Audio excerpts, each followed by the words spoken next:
नमस्कार साथियों। तो चलिए आज के दैनिक जागरण में क्या खास खबरें हैं उन्हें हम लोग एक एक करके देख लेते हैं। और याद रखिए दैनिक जागरण का राष्ट्रीय संस्करण है, तो इसमें आप लोगों को महत्वपूर्ण खबरें ही देखने को मिलेंगी। आप लोगों से मैं हमेशा कह रहा हूं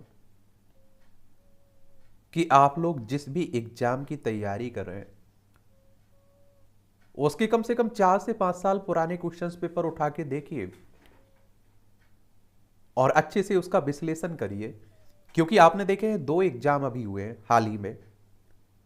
एक आप देखेंगे यूपीपीसीएस का और एक आप देख रहे हैं एमपीपीएससी का हुआ है। और दोनों में अगर आप लोग इन क्लासों को देख रहे होंगे तो आप देखेंगे अच्छी खासी संख्या में इन क्लासों से ही आपके एग्जाम में क्वेश्चंस पूछे गए हैं। आपने देखा होगा जब भी कोई संगठन चर्चा में रहता है तो उसके बारे में हम लोग एक सामान्य जानकारी देख लेते हैं, उसका ऐतिहासिक बैकग्राउंड क्या रहा है उस पर भी हम लोग बात कर लेते हैं। तो आप लोग अपने एग्जाम के पुराने क्वेश्चंस पेपर जरूर देखिए और हर हाल में न्यूज़पेपर आपको डेली फॉलो करना है। मैं इतना कह रहा हूं कि अगर न्यूज़पेपर आप लोग पढ़ रहे हैं और स्पेशल बुक्स पढ़ ली और एनसीईआरटी पढ़ ली तो आपका सिलेक्शन पक्का है लगभग, ये मान के आप लोग चलिएगा। यथास्थिति बदलने के एक तरफा प्रयासों के विरुद्ध आवाज उठाएं। और पीएम ने G7 बैठक में कहा है कि किसी भी तनाव और विवाद को बातचीत व शांतिपूर्ण तरीके से सुलझाया जाना चाहिए। ये आपने देखा अभी हाल में ही हमारे प्रधानमंत्री साहब जापान गए हुए थे और आप देखेंगे कि G20 की G7 की यहां बैठक हुई है। G7 ग्रुप ऑफ 7 के नाम से भी जानते हैं। इसमें Canada, France, Germany, Italy, Japan, United kingdom और संयुक्त राज्य अमेरिका देखने को मिलेगा। एक अंतर सरकारी राजनीतिक मंच है और इसकी स्थापना आप देखेंगे 1975 में हुई थी, ये भी आप लोग याद रखिएगा। और G20 की स्थापना कब हुई थी ये आप लोग नीचे बताइएगा। सभी देशों से अंतर्राष्ट्रीय कानूनों, संप्रभुता और क्षेत्रीय अखंडता का सम्मान करने का किया आह्वान। कहा यूक्रेन में मौजूदा हालात राजनीति या फिर आर्थिकी का नहीं बल्कि मानवीय मूल्यों का मुद्दा है और विश्व की वर्तमान स्थिति को प्रतिबिंबित नहीं करता यूएन। यूएन यानी कि संयुक्त राष्ट्र की बात हो रही है और संयुक्त राष्ट्र की बात होती है तो आप देखते हैं 24 अक्टूबर 1945 में उसकी स्थापना हुई थी। न्यूयॉर्क यूएसए में उसका हेडक्वार्टर देखने को मिलेगा। एक आप लोगों ने सुना होगा देखिए संयुक्त राष्ट्र सुरक्षा परिषद के बारे में, और इसमें सुधार की बात हमेशा होती रहती है। यूनाइटेड नेशंस सिक्योरिटी काउंसिल में इसकी स्थापना 24 अक्टूबर 1945 को हुई थी और न्यूयॉर्क यूएसए में ही इसका हेडक्वार्टर देखने को मिलेगा। इसमें टोटल आपको 15 देश देखने को मिलेंगे, 15 सदस्य, लेकिन इसमें 5 तो आपके स्थायी हैं, 10 अस्थायी आपको देखने को मिलेंगे। और 5 स्थायी में आप देखिए कौन कौन है ये याद रखिएगा। एक चीन आप देखेंगे, फ्रांस देखेंगे, रूस देखेंगे, यूनाइटेड किंगडम और संयुक्त राज्य अमेरिका। यानी कि आप देखिए इनके पास स्पेशल शक्ति है। अगर कोई प्रस्ताव पास करवाना है तो इन 5 को सहमत होना चाहिए उस पर। अगर इनमें से एक भी आप देखिए विरोध में हुआ तो वो प्रस्ताव रिजेक्ट हो जाता है, तो बड़ा मुश्किल होता है किसी प्रस्ताव को पास करवाना। और इसीलिए इसमें आप देखते हैं भारत को शामिल करने की बात होती रहती है या आप देखेंगे कि इसमें सुधार की बात होती रहती है। भगवान बुद्ध की शिक्षा में हर समस्या का हल है, ये प्रधानमंत्री साहब कह रहे हैं हमारे। और पपुआ न्यू गिनी के प्रधानमंत्री जेम्स मरापे ने प्रधानमंत्री साहब के आप देखिए पैर छुए हैं। और अगर हम लोग पपुआ न्यू गिनी की बात करें, एक स्वतंत्र राज्य है आप देखेंगे और इसकी राजधानी आपको देखने को मिलेगा पोर्ट मोरेस्बी। ये आप देख लीजिए। ये आप देखिए हमारा प्यारा भारत है, यहाँ आप देखेंगे जापान आपको देखने को मिलेगा, ये पपुआ न्यू गिनी आपको देखने को मिल जाएगा, तो ये भी आप लोग याद रखिएगा।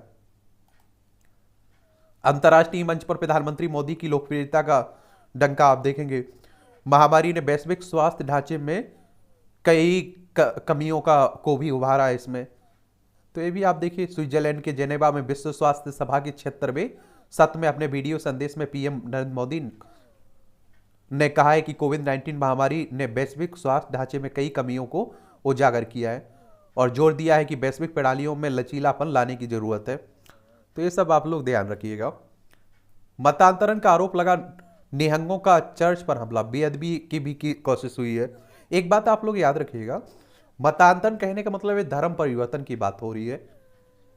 और आप देखेंगे अगर संविधान का भाग 3 आप लोग पढ़े ना, मौलिक अधिकार, आर्टिकल 25 को पढ़े, तो धर्म परिवर्तन को कोई संविधान हमारा रोकता नहीं है।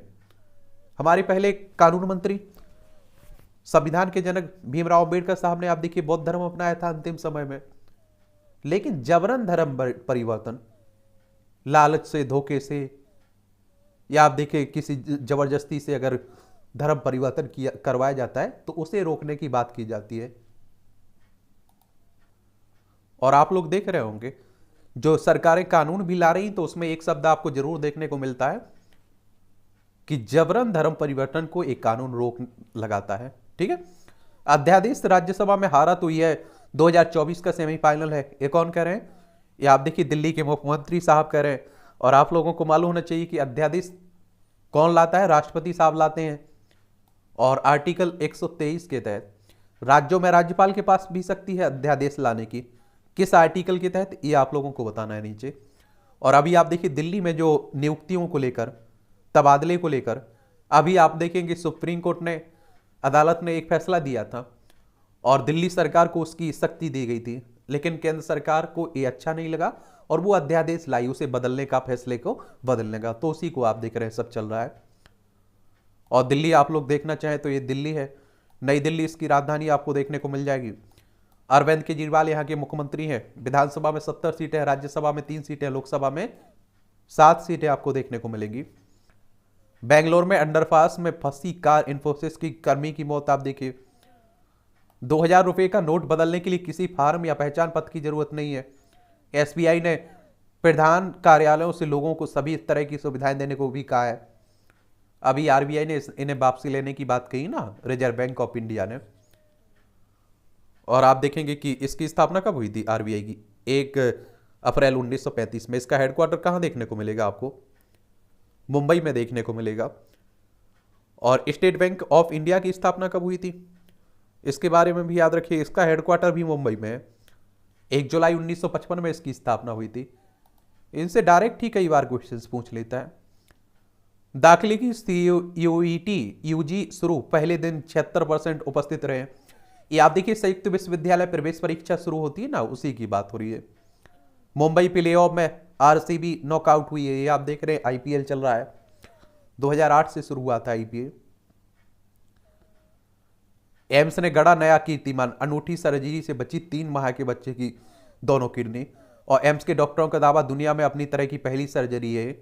किडनी की जन्मजात बीमारियां, यूपीजीओ से पीड़ित था ये बच्चा। यानी कि आप देखिए जन्मजात बीमारी होती है बीमारी, यूरेटोपेल्विक जंक्शन ऑब्स्ट्रक्शन, उससे पीड़ित था ये। सीबीआई ने वानखेड़े से दूसरे दिन 5 घंटे तक पूछताछ की। ये मुंबई में एनसीबी के पूर्व प्रमुख है ना, समीर वानखेड़े। और सीबीआई यानी कि सेंट्रल ब्यूरो ऑफ इन्वेस्टिगेशन की बात हो रही है। 1 अप्रैल 1963 में स्थापना हुई थी। नई दिल्ली में हेडक्वार्टर देखने को मिलेगा। पाक में सैन्य प्रतिष्ठानों पर हमला करने वालों पर कार्रवाई शुरू हुई है।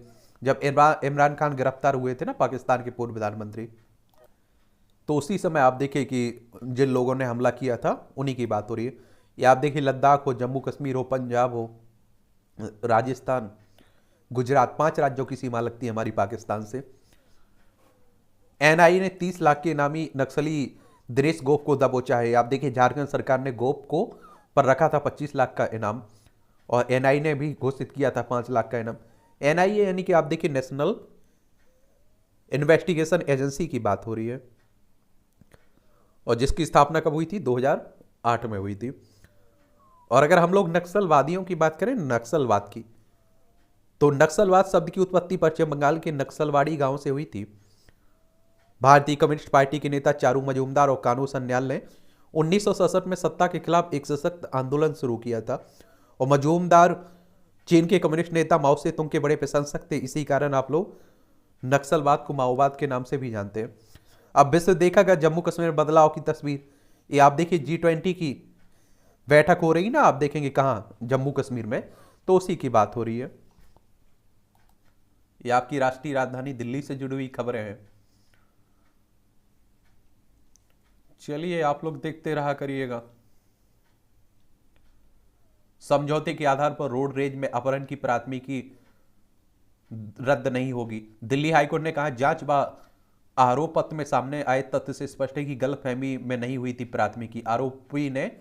आरोपितों ने ट्रक चालक से मोबाइल फोन छीना और 20,000 रुपए की मांग की अज्ञात स्थान पर ले जाकर। तो ये आप देखिए, मेडिकल छात्रों से पाठ्यक्रम शुल्क के साथ जीएसटी शुल्क वसूलना गलत था, ये हाईकोर्ट कह रहा है। ये मामला क्या था? Diplomat of national board super speciality पाठ्यक्रम के उम्मीदवारों को पाठ्यक्रम शुल्क के साथ जीएसटी का भुगतान करने के संबंध में एनबीई ने 15 फरवरी और 19 अगस्त 2021 को अलग अलग 3 अधिसूचना जारी की थी। और इसके तहत छात्रों से पाठ्यक्रम फीस के रूप में 1.25 लाख रुपए फीस और इस पर आप देखिए 22,500 रुपए की जीएसटी वसूली गई थी। और जीएसटी वसूलने के खिलाफ association of development of national board के डायरेक्टर ने याचिका दायर की थी। तो उसी पर आप देखें दिल्ली उच्च न्यायालय ने फैसला दिया है। ये आप देखिए, यमुना किनारे मिलेगा चांदनी चौक की चाट पकौड़ी का स्वाद। ये आप देखिए दिल्ली की बात हो रही है, वो आया करिएगा, रहते हैं दिल्ली में। तो आईआईटी दिल्ली से लॉन्च किया गया बिजनेस एनालिसिस प्रोग्राम है और युवा प्रबंधकों के लिए आईआईटी दिल्ली के ने बिजनेस एनालिसिस सर्टिफिकेट प्रोग्राम शुरू किया है। इसके लिए स्नातक युवा आवेदन कर सकते हैं और उनको 2 में से 3 साल का अनुभव होना भी जरूरी है। साथ ही गणित के बारे में भी जानकारी होनी चाहिए इसमें, तो इसमें आवेदन कर सकते हैं आप लोग। भारत से एफटीए को लेकर आशान्वित हैं सुनक। ये आप देखिए कौन? मुक्त व्यापार समझौते की बात हो रही है ब्रिटेन से। अगर आप देखिए ये हो जाता है तो क्या रहता है कि आसानी होती है व्यापार करने में, तो सब हो रहा है। ये आप देखिए अंतर्राष्ट्रीय मंच पर आप देखिए मोदी से बोले बाइडन, आप बहुत लोकप्रिय हैं, मुझे लेना चाहिए आपका ऑटोग्राफ। और अल नरीन ने कहा कि आपके कार्यक्रम के लिए आ रहे हैं, रही बहुत भीड़। चलिए देखिए, जापानी अखबारों में छाए पीएम मोदी, दिखी भारत की ताकत। अब आप देखिए वहां गए हुए हैं तो छाएंगे तो ही। एंटनी ब्लिंकन से मिले एस जयशंकर, पीएम की अमेरिका यात्रा पर चर्चा की है। अमेरिकी विदेश मंत्री से हमारे विदेश मंत्री की बैठक हुई है। अदानी की शेयरों की संदिग्ध ट्रेडिंग में 6 संस्थाएं जांच के दायरे में। हिंडनबर्ग की रिपोर्ट, सुप्रीम कोर्ट जांच समिति ने 178 फेस्टों की अपनी रिपोर्ट में किसी संस्था के नाम का नहीं किया उल्लेख और इन संस्थाओं में 4 फॉरेन पोर्टफोलियो इन्वेस्टर्स भी शामिल हैं। अभी आपने देखा होगा कि हिंडनबर्ग की एक रिपोर्ट आई हुई थी और जिसमें अडानी पर आप देखिए शेयर मार्केट में धोखाधड़ी, शेयरों में धोखाधड़ी के आरोप लगे थे। तो उन्हीं की आप देखिए सुप्रीम कोर्ट की जांच समिति जांच कर रही थी। सुप्रीम कोर्ट आप देखिए सर्वोच्च अदालत है और संविधान के अनुच्छेद 124 को अगर आप लोग देखें तो इसकी स्थापना की बात की गई। 28 जनवरी 1950 में इसकी स्थापना हुई थी। एक कल आप देखिए पुण्यतिथि पर याद किए गए राजीव गांधी हमारे देश के सबसे युवा प्रधानमंत्री थे, तो उन्हीं की बात हो रही है। आप देखिए आरक्षण के वर्गीकरण को गठित आयोग व विस्तार के पक्ष में नहीं है। ओबीसी वर्ग को आगे बढ़ाने के लिए उन्हें मिलने वाले आरक्षण का मामला फिलहाल 31 जुलाई तक है। कार्यकाल आयोग जल्द ही सौंप सकता है रिपोर्ट। एक बात और याद रखिए, ये आप देखते हैं कि आरक्षण एक बड़ा विवादित मुद्दा है, ये भी आपको मालूम होना चाहिए। और इस पर जब भी कुछ लिखते हैं, कहीं कुछ बोलते हैं, तो बड़ा न्यूट्रल होकर बोला करिएगा, ठीक है? क्योंकि इस पर आप देखते हैं कि बहस होती है तो बहुत सारे लोग इसके बिल्कुल पक्ष में रहते हैं, उन्हें आप देखिए नेगेटिव पॉइंट दिखने बंद हो जाते हैं। बहुत सारे इसके विपक्ष में रहते हैं तो उन्हें पॉजिटिव पॉइंट दिखने बंद हो जाते हैं। तो आप ध्यान दिया करिएगा। अब एक ही जगह पर मिलेगी सभी विश्वविद्यालयों की जानकारी। दाखिला शुरू होने से पहले यूजीसी ने छात्रों की सुविधा के लिए बनाई नई व्यवस्था और विश्वविद्यालय के साथ राष्ट्रीय महत्व के संस्थान व स्वायत्त कॉलेजों को भी मिलेगी यहाँ जानकारी। अच्छी बात है। देश के आंकड़े पर एक आप देखिए केंद्रीय विश्वविद्यालय 56, राज्य विश्वविद्यालय 462, डीम्ड विश्वविद्यालय 127 और निजी विश्वविद्यालय 436 आपको देखने को मिलेंगे। ये आप देखिए राजनीति से जुड़ी खबरें हैं। कांग्रेस और विपक्षी दलों ने पिछड़ी जातियों का हमेशा अपमान किया है। ये आप देखिए होम मिनिस्टर साहब कह रहे हैं आपके। चलिए दिल देखते रहा करिए राजनीति को भी। अभी कर्नाटक में चुनाव हुए, कांग्रेस को बहुमत मिला। अब आप देखिए आपके मध्य प्रदेश, छत्तीसगढ़, राजस्थान में चुनाव है आपको। और ये सब चुनाव करवाता कौन है? इलेक्शन कमीशन ऑफ इंडिया, भारतीय निर्वाचन आयोग। और आप देखेंगे कि कब इसकी स्थापना हुई थी? 25 जनवरी 1950 में इसकी स्थापना हुई थी। 25 जनवरी को आप लोग क्या मनाते हैं? आप लोग मतदाता दिवस मनाते हैं। और एक संवैधानिक संस्था है, संविधान के अनुच्छेद 324 के तहत इसकी स्थापना की बात की गई है। नई दिल्ली में हेडक्वार्टर देखने को मिलेगा। पहले मुख्य चुनाव आयुक्त सुकुमार सेन थे, ये भी आप लोग याद रखिएगा।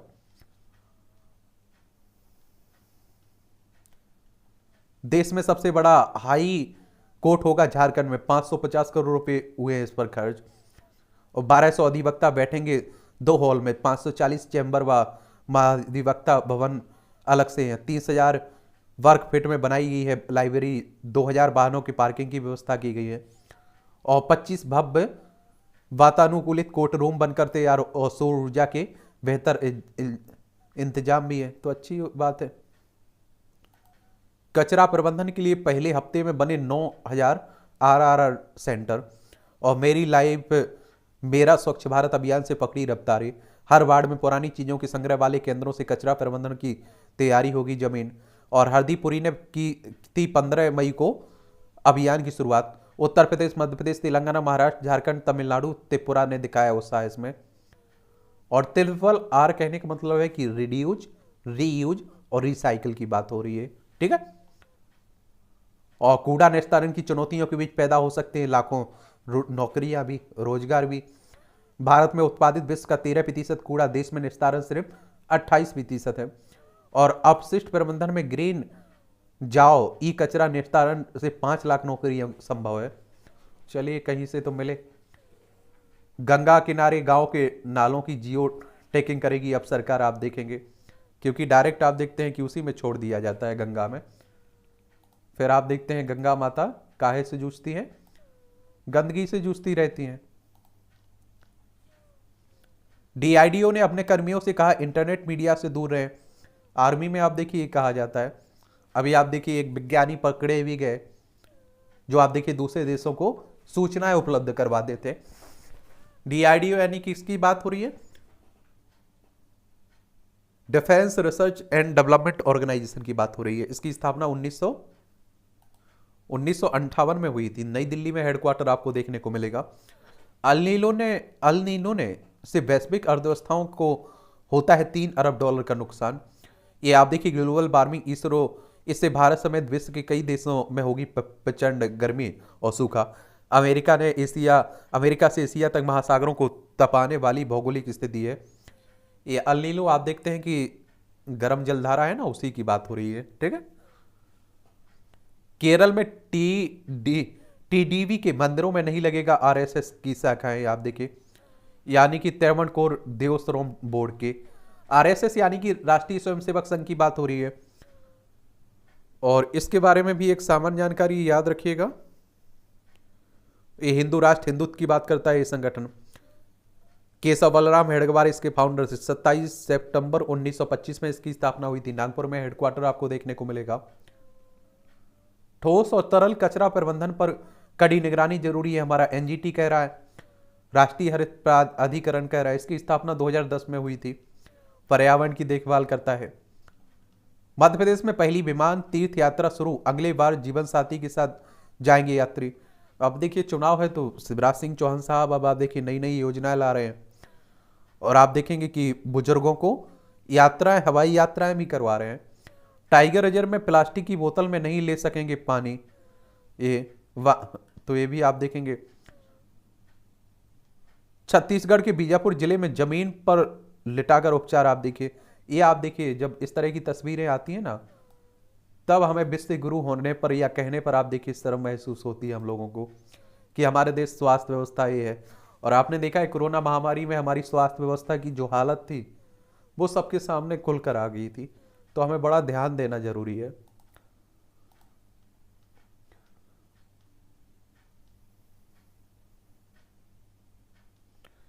ये आप देखिए खिलाड़ियों के समर्थन में नए संसद भवन पर 28 मई को होगी महिला महापंचायत। ये आपने देखा होगा भारतीय कुश्ती महासंघ के पूर्व अध्यक्ष पर और भाजपा के सांसद पर जिस तरह के यौन अपराध, यौन शोषण के आप देखिए आरोप लगे, और भी आप देखिए उन्हें परेशान करने के आरोप लगे महिला खिलाड़ियों को, तो उसी की बात हो रही है। मैं नार्को टेस्ट को तैयार हूं, विनेश फोगाट व बजरंग भी कराएं, ये ब्रजभूषण शरण सिंह कह रहे हैं। चलिए देखते हैं क्या होता है इस पर। 14 घंटे में बढ़ा डाला 122 मीटर लंबा पुल। ये मुरादाबाद बरेली ट्रैक पर सुबह 6 बजे शुरू हुआ काम, रात 8 बजे शुरू हुआ यातायात, और 9 साल से भी ज़्यादा पुराना पुल था, जर्जर धीमी गति से चलाई जा रही थी ट्रेन। इस पर आप देखेंगे, अब आप देखिए नई नई तकनीकें हैं। जंगल की आग को रोकने संग ईंधन की समस्या भी हल करेगी मशीन। और बिहार के जमुई में बिखरे पत्तों से बनेंगे ब्रिकवेट और वन विभाग की होगी इससे आय। बिहार के जंगलों में महुआ चुनने के लिए लोगों ने नीचे गिरी सूखी पत्तियों में आग लगा देते हैं, और कई बार अन्य कारणों से भी आग लग जाती है। आप देखते हैं जंगलों में जो इन सूखी पत्तियों के माध्यम से बहुत तेजी से फैलती है, और गर्मी के मौसम में खासकर आप देखते हैं जैसे वन संपदा के साथ पर्यावरण को भी नुकसान होता है। तो उसी के लिए आप देखते हैं कि इस मशीन के उपयोग की बात हो रही है। संकट के मुहाने पर दुनिया, ये आप देखिए पहले बेमौसम बरसात, फिर अचानक सवरी गर्मी और लू का दौर। ये आप देखिए कभी कोई स्थायी ही मौसम नहीं बचा हुआ है। कभी आप देखते हैं बरसात, कभी आप देखते हैं ठंड, कभी देखते हैं गर्मी। दक्षिण और दक्षिण पूर्व एशिया के कई क्षेत्रों में अप्रत्याशित गर्मी देखने को मिल रही है। यह सब अनायास नहीं, पिछले दिनों जारी विश्व मौसम संगठन की रिपोर्ट के मुताबिक भारत में हाल ही में जिस तरह की सवरी गर्मी देखी गई है वह जलवायु परिवर्तन का ही परिणाम है। बदलते मौसम के कारण ऐसी गर्मी और उमस की आशंका 30 गुना तक बढ़ गई है, और कुछ देशों में गर्मी के कारण आग लगने और सड़कें टूटने की घटनाएं भी होने लगी हैं। चिंताजनक बात है कि पेरिस समझौते के तहत तय लक्ष्य से दुनिया चूकती नजर आ रही है। औसत वैश्विक तापमान में 1.2 डिग्री सेल्सियस की वृद्धि हो चुकी है, और यह वृद्धि 2 डिग्री सेल्सियस तक पहुंच गई तो परिस्थितियां पूरी तरह हाथ से बाहर हो जाएंगी। और भारत जैसे विकासशील और बड़े आबादी वाले देशों के साथ चुनौतियां और भी बड़ी हैं।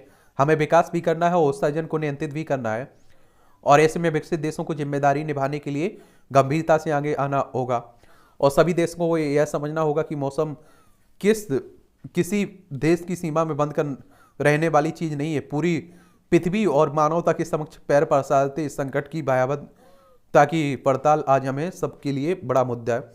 और जलवायु परिवर्तन का आप देखते हैं क्या रहता है। जलवायु परिवर्तन से आप देखिए ऐसा नहीं है कि कोई गरीब अमीर प्रभावित होता है, इससे सब वर्ग, सभी देश आप देखते हैं प्रभावित होते हैं, चाहे वो अमीर हो चाहे गरीब हो। अगर आप देखिए विश्व मौसम संगठन की बात करें तो जेनेवा स्विट्जरलैंड में इसका हेडक्वार्टर देखने को मिलेगा, और आप देखिए 23 मार्च 1950 में इसकी स्थापना हुई थी। ठीक है, ये मेथेन आप देखिए 13% मेथेन के कुल उत्सर्जन में मात्र इतने उत्सर्जन पर ही नियमन की नकल है, और 25% आंकी गई है कम से कम ग्लोबल वार्मिंग में मेथेन की मौजूदा हिस्सेदारी। 40 से 45% की कमी लानी होगी मानव निर्मित मेथेन उत्सर्जन में 2020 की तुलना में। यह पेरिस समझौते का लक्ष्य माना गया, और इससे आप देखिए अरबों डॉलर का नुकसान भी हो रहा है, मानवीय नुकसान भी हो रहा है। 2015 में दुनिया भर के देशों में सहमति बनी थी कि औसत वैश्विक तापमान में वृद्धि को औद्योगिक काल से पहले की तुलना में 2.0 डिग्री सेल्सियस के नीचे रोकना होगा, और इसमें भी इस दिशा में प्रयास की बात की गई थी। इस वृद्धि को 1.5 डिग्री सेल्सियस से नीचे रोकना और भी श्रेयस्कर होगा।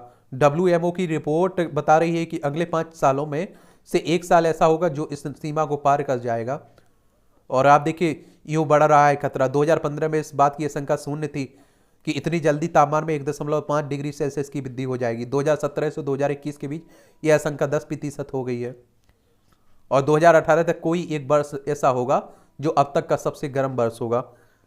चलिए, और मध्य पूर्व प्रशांत क्षेत्र में समुद्र का तापमान सामान्य से अधिक होने से अल नीनो प्रभाव बनता है, और 2016 अब तक का सबसे गर्म वर्ष रहा था, और इससे अल नीनो की बड़ी भूमिका थी। अल नीनो के प्रभाव से औसतन आप देखें 0.1 डिग्री तक की वृद्धि हो सकती है तापमान में।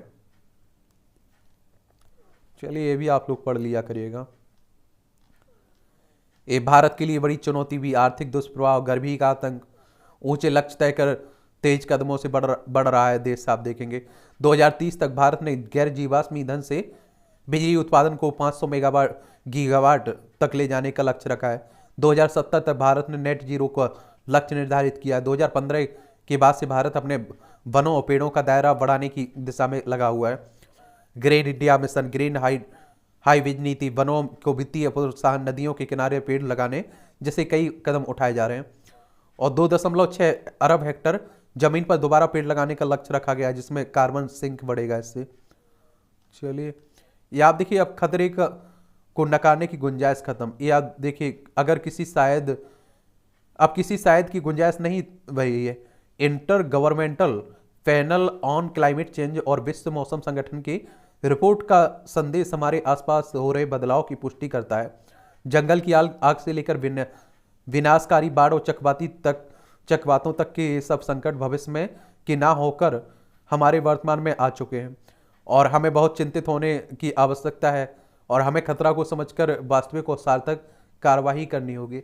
और इसमें आप देखिए, देश ही नहीं, चाहे वो विकसित हो, विकासशील हो, अविकसित हो, इन सबको तो पहल करनी ही होगी। साथ में आप देखिए, आम इंसानों को भी इसमें अपनी भागीदारी देनी होगी। समस्या से निपटने के लिए सभी को मिलकर बनानी होगी भविष्य की राय।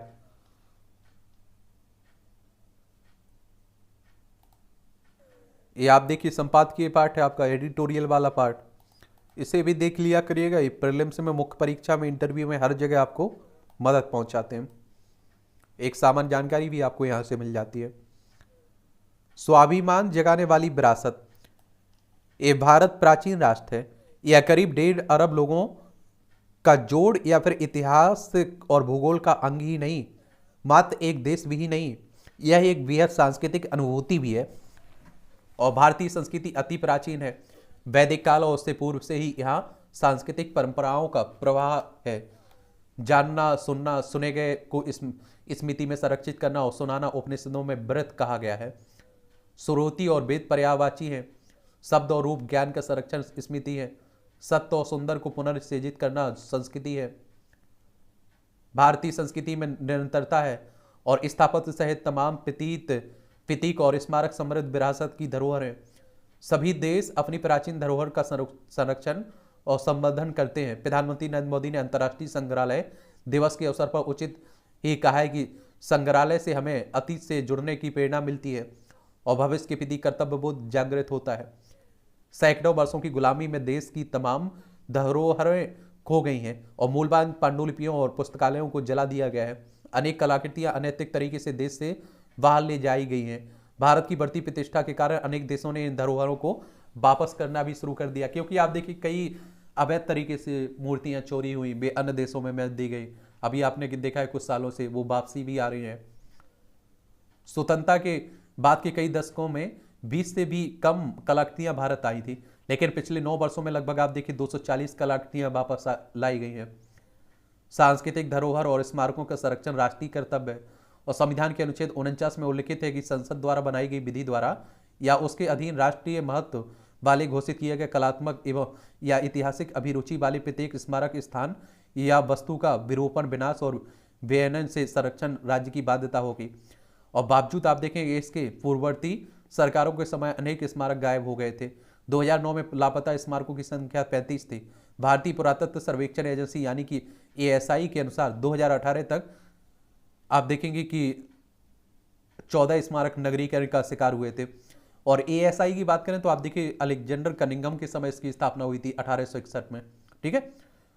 और इसी बीच संस्कृति मंत्रालय से जुड़ी सिंधु सभ्यता की अध्ययन समिति ने हरियाणा के भेराना और राखीगढ़ी की खुदाई के अध्ययन को महत्व दिया। कार्बन डेटिंग के अनुसार ईसा पूर्व 7000 से 6000 वर्ष पुरानी सभ्यता का अनुमान लगाया गया था और समिति ने 9000 वर्ष पीछे की अवधि को वैदिक काल की सभ्यता से जोड़कर अध्ययन करने पर बल दिया था। और कार्बन डेटिंग से आप देखिए, किसी वस्तु का, जीवाश्म का आप देखिए अवधि तय की जाती है, आयु तय की जाती है, कितना वर्ष पुराना है।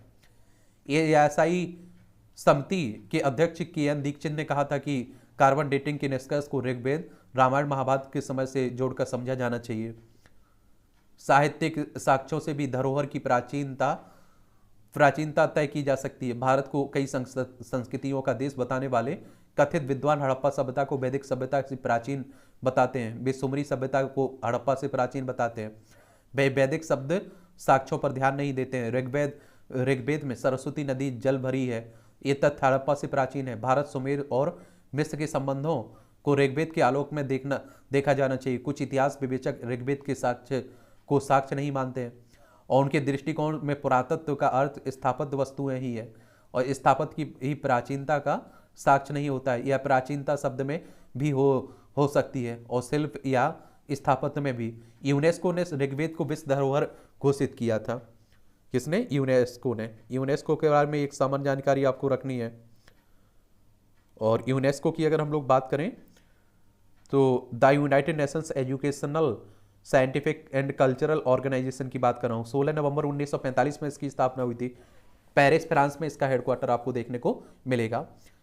और यूनेस्को ने ऋग्वेद को विश्व धरोहर घोषित किया था क्योंकि यह मानवता का प्राचीनतम शब्द साक्ष्य है। भारत विश्व धरोहर संपदा में प्रतिष्ठित राष्ट्र है और यहाँ विश्व धरोहरों की सूची में 35 से ज़्यादा स्थल शामिल हैं। अब आप देखिए बढ़ गई संख्या। कुंभ को भी यूनेस्को ने इस सूची में सम्मिलित किया था। भारत अन्य तमाम स्थलों को विश्व धरोहर सूची में सम्मिलित कराने के लिए प्रयासरत भी है। इस्लामी हमले के पूर्व भारत के लाखों मंदिर थे। मोहम्मद बिन कासिम के हमले से लेकर औरंगजेब तक मंदिर ध्वंस का कलंकित इतिहास है और एक मंदिरों को तोड़कर उसी सामग्री से मस्जिदें बनाई गई थी। आहत हिंदुओं ने इसी विरासत के लिए संघर्ष किया और सोमनाथ का ध्वंस और पुनर्निर्माण जग जाहिर है। अयोध्या के श्री राम जन्मभूमि मंदिर को लेकर ऐतिहासिक आंदोलन हुए। मंदिर निर्माणाधीन है और ज्ञानवापी का मामला न्यायिक विचारण में है। श्री कृष्ण जन्मभूमि को लेकर भी मुकदमा है। दिल्ली में कई मंदिरों को तोड़कर उसी तरह की सामग्री से बनाई गई मस्जिद कुवत उल इस्लाम भारतीय स्वाभिमान को चुनौती है और जौनपुर की अटाला मस्जिद अटाला देवी मंदिर पर बनाई गई बताई जाती है। बंगाल के पंडुआ में मंदिर की जगह मस्जिद भारतीय राष्ट्रीय सांस्कृतिक अवधारणा है और संस्कृति की अभिव्यक्ति स्थापत्य कला और अन्य प्रतीकों के माध्यम से भी होती है और ऐसे सभी धरोहरें भारत के मन को राष्ट्रीय स्वाभिमान से भरती हैं और उनसे हम अपनी पराक्रमी अतीत को जोड़ते हैं। अतीत से वर्तमान तक भारत में एक समान दार्शनिक सांस्कृतिक निरंतरता है और पर कथित उदारवादियों ने इसे मिली जुली संस्कृति या कंपोजिट कल्चर बताया। उच्चतम न्यायालय ने 1994 के बाद में कहा कि इस देश के लोगों में अनेक भिन्नताएं हैं, वे इस पर गर्व करते हैं और कि वे एक सामान्य विरासत के सहभागी है। वह विरासत कुछ नहीं, संस्कृत की विरासत है और भारतीय संस्कृति के तमाम केंद्र विभाजन के बाद पाकिस्तान में है। भू क्षेत्र की स्वामित्व बदला करते हैं पर विरासत है नहीं और विभाजन के बाद पाकिस्तान में प्राचीन भारतीय परंपरा से मुक्ति का अभियान चला है। ब्रिटिश पुरातत्व विद्वान व्हीलन ने पाकिस्तान को पृथक इतिहास सामग्री देने की कोशिश की और 1949 में आप देखिए पाकिस्तान क्वार्टरली में पाकिस्तान 4000 वर्ष पहले शीर्षक से उनका लेख भी छपा था। तब पाकिस्तान की उम्र 2 साल की थी और व्हीलर का इरादा पाकिस्तान को भारतीय विरासत से मुक्त करना था। पाकिस्तान और उसके समर्थक विद्वानों की नहीं चली और पाकिस्तान की अपनी कोई विरासत भी नहीं है। भारत और भारतीय संस्कृति की धरोहर की ओर सारी दुनिया टकटकी लगाए देख रही है और भारत स्वयं ही विश्व प्रतिष्ठित अंतर्राष्ट्रीय धरोहर है। ये लेखक उत्तर प्रदेश विधानसभा के पूर्व अध्यक्ष है हृदय नारायण दीक्षित साहब, इनके द्वारा ये आर्टिकल लिखा गया है। ठीक है, खुद अपनी हार का कारण बनी भाजपा। हिमाचल प्रदेश के बाद कर्नाटक भाजपा की पराजय नेताओं के आपसी संघर्ष के कारण हुई है। अभी आपने देखा है कांग्रेस को बहुमत मिला है। ठीक है, तो उसी की बातें हो रही है सब। कांग्रेस में यहां एकजुटता दिखाई दी, बीजेपी में फूट दिखाई दी। आदर्श संबंध, मनुष्य के जीवन में एक ऐसा समय आता है जब उसे किसी एक जीवन साथी की तलाश होती है और जब दोनों एक दूसरे को पसंद कर लेते हैं और अगर उनके बीच में कोई अन्य आता है तो उन्हें क्रोध आ जाता है। चलिए पढ़ लिया करिएगा, आप लोगों को ज़्यादा इस समय आप देख रहे होंगे प्रेम प्रसंग। दिलचस्पी है तो पढ़ लिया करिए, नहीं पढ़ना है तो छोड़ दिया करिएगा, कोई ज़बरदस्ती नहीं है। ये आप देखिए हिरोशिमा में मोदी साहब, हिरोशिमा में आप देखिए परमाणु बम गिराया गया था, कब की बात है ये आप लोग डेट बताइएगा इसकी। ठीक है, साइबर ठगों से सावधान। आज के डिजिटल दौर में जहां माउस के एक क्लिक पर लोगों के काम हो जा रहे हैं, वहीं दूसरी को साइबर अपराध इस दुनिया सुविधा का दुरुपयोग भी कर रही है। तो इससे आप देखिए बड़ा दूर रहिए और एक बात याद रखिए, अपनी निजी जानकारी, निजी डेटा मत शेयर करिए किसी के साथ। और एक काम और करना है कि आपको लालच में मत फंसिएगा। जहां लालच आई वहां आप देखेंगे लुटना पक्का है। सिजेरियन डिलीवरी के बढ़ते मामले, NHFS 5 के अनुसार देश में 21.5% यानी करीब 41 लाख बच्चों का जन्म हर साल सिजेरियन प्रसव से हो रहा है। विश्व स्वास्थ्य संगठन के आंकड़ों के अनुसार मुताबिक 2010 तक भारत में सिर्फ 8.5% बच्चों का जन्म सिजेरियन प्रसव से होता था। यह विश्व स्वास्थ्य संगठन के मानक, और आप देखेंगे कि यह विश्व स्वास्थ्य संगठन के मानक 10 से 15%, ये 15% से कम ही था। और लेकिन वर्ष 2019 से 21 में किए गए राष्ट्रीय परिवार कल्याण सर्वे 5 के आंकड़ों के मुताबिक पिछले एक दशक में सिजेरियन ऑपरेशन के मामले भारत में इससे बहुत आगे चले गए। WHO की बात करें तो वर्ल्ड हेल्थ ऑर्गेनाइजेशन की बात हो रही है। 7 अप्रैल 1948 में इसकी स्थापना हुई थी। जेनेवा स्विट्जरलैंड में इसका हेडक्वार्टर देखने को मिलेगा। चलिए, यहां भी छोटे छोटे कॉलम रहते हैं, पढ़ना हो तो पढ़ लीजिएगा आप लोग। ये आप देखेंगे 22 मई को आपका अंतर्राष्ट्रीय जैव विविधता दिवस मनाया जाता है। और 1993 में संयुक्त राष्ट्र महासभा ने जैव विविधता के मुद्दों पर समझ और जागरूकता बढ़ाने के लिए 22 मई को अंतर्राष्ट्रीय जैव विविधता दिवस के रूप में घोषित किया था। चलिए, ये भी याद रखिएगा। और जीवन बचाने की दिशा में सार्थक प्रयास, औद्योगिकीकरण के आरंभिक काल से कार्बन उत्सर्जन की मात्रा में अप्रत्याशित वृद्धि हुई है, और जिससे धरती के तापमान में निरंतर बढ़ोतरी हुई है, वृद्धि हुई है। और लिहाजा जैव विविधता एवं पर्यावरण को ध्यान में रखते हुए भारत सरकार ने बीते वर्षों में व्यापक प्रयास किए, और जिसका परिणाम निकट भविष्य में दिख सकता है। चूंकि यह समस्या समग्र मानव जाति और सभी देशों से जुड़ी है, लिहाजा इस दिशा में तय किए गए निर्धारित लक्ष्यों को प्राप्त करने के लिए स्थानीय से लेकर राष्ट्रीय और अंतर्राष्ट्रीय स्तर पर कार्य करने की आवश्यकता है, वरना सबको इसका नुकसान भी उठाना पड़ेगा, इसमें दो राय नहीं हुई है कोई। चलिए, ये भी देख लीजिएगा। नोट की शान खरी खरी, ये तंज कसा जाता है एक तरह से। धड़ों की धड़कन बढ़ा गया निकाय चुनाव, ये आप देखिए जो उत्तर प्रदेश में हुआ था ना, उसी में आप देख रहे हैं। PSC भर्ती में भ्रष्टाचार पर आरोप प्रत्यारोप, आप देखिए छत्तीसगढ़ की बात हो रही है, ठीक है। और वैसे आप देखते हैं कि कहीं की जांच अच्छे से हो जाती है तो सामने आ जाता है, वरना हर राज्य में आप देखते हैं भ्रष्टाचार होता रहता है। SME और आप देखिए IPO अच्छे रिटर्न के लिए निवेश का बेहतर विकल्प है। आपने प्रारंभिक सार्वजनिक प्रस्ताव के बारे में खूब सुना होगा इसमें, तो उसी की बात हो रही है। EPI ने मई में आप देखिए किया है 30,945 करोड़ का निवेश है, आप देखेंगे। विशिष्ट इलेक्ट्रिक बाइक लाएगी रॉयल इनफील्ड, ये आप देखिए इलेक्ट्रिक वाहनों की बात हो रही है अब।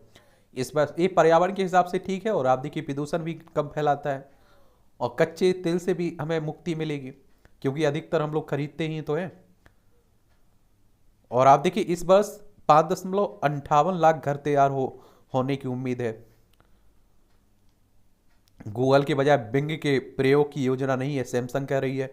2000 रुपये के नोट के बदले आभूषण खरीदने पर ज्यादा मूल्य वसूल रहे हैं जेलर, आप देखिए इनके भी मजे रहे होंगे। AAI को 2022-23 में 3400 करोड़ रुपए का लाभ हुआ है, आप देखेंगे। भारतीय विमानपत्तन प्राधिकरण की बात हो रही है।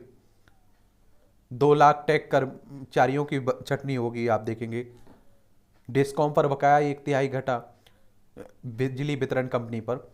बीते वित्त वर्ष में GEM पोर्टल से SBI ने की खरीदारी, एक गवर्नमेंट ई मार्केट प्लेस है ना, उसी की बात हो रही है।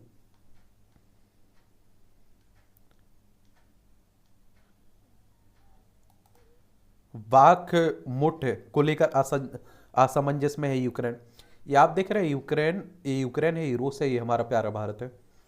लंबे समय से युद्ध चल रहा है, तो उसी को लेकर ये सब बातें हो रही हैं। सैन्य प्रतिष्ठानों पर हमला करने वाले पर आप देखिए कार्रवाई जो पाकिस्तान की आपको बताया ना, उन्हीं की बात हो रही है। 500 महिलाओं को गिरफ्तार करने का फैसला भी लिया गया। अब देखिए पाकिस्तान है, कुछ भी हो सकता है, और इमरान खान की कोई गिरफ्तारी स्थायी रूप से थोड़ी रोक दी गई, कभी भी हो जाएगी। पाक सीमा पर अब देखिए सशक्त समूह ने 6 ईरानी सीमा रक्षकों के लिए जानी, और भारतवंशी पर्वतरोही श्रीनिवास माउंट एवरेस्ट से लापता, तलाश जारी है इनकी। ये माउंट एवरेस्ट आप देखते हैं कहाँ की बात हो रही है, आप देखते हैं कि नेपाल में जो देखने को मिलता है। सूडान में सेना और अर्धसैनिक बलों 7 दिनों के संघर्ष विराम पर सहमत हुए। आप लोगों से एक क्वेश्चन है कि सूडान से भारतीयों को निकालने के लिए कौन सा ऑपरेशन चलाया गया था, और ये क्वेश्चन पूछे जाने की पूरी संभावना रहती है। सीपीईसी परियोजना लागू होने में देरी से पाक से नाराज है चाइना। ये आप देखिए, चीन पाकिस्तान आर्थिक गलियारा है ना, उसी की बात हो रही है। अल सल्वाडोर में फुटबॉल मैच के दौरान भागदड़ में 12 की मौत, 100 घायल हुए। रेड सीमा मुद्दे पर रिपब्लिकन की पेशकश अस्वीकार है। जो बाइडन अमेरिकी राष्ट्रपति हैं। स्पेन में जंगलों में लगी भीषण आग बेकाबू हो गई और दक्षिण पश्चिम स्पेनिश क्षेत्र एक एक्सटी मदुरा में आग से अब तक आप देखिए 8,500 हेक्टेयर भूमि में फैला जंगल नष्ट हो गया। ये आप देखते हैं कि कई बार प्राकृतिक कारणों से, कई बार आप देखते हैं कि मानव जनित कारणों से आग लग जाती है। और आप देखिए गर्मी के टाइम तो और तेजी से फैलती है और जंगलों के जंगल साफ हो जाते हैं। ये आप देखिए आपका खेल का क्षेत्र है।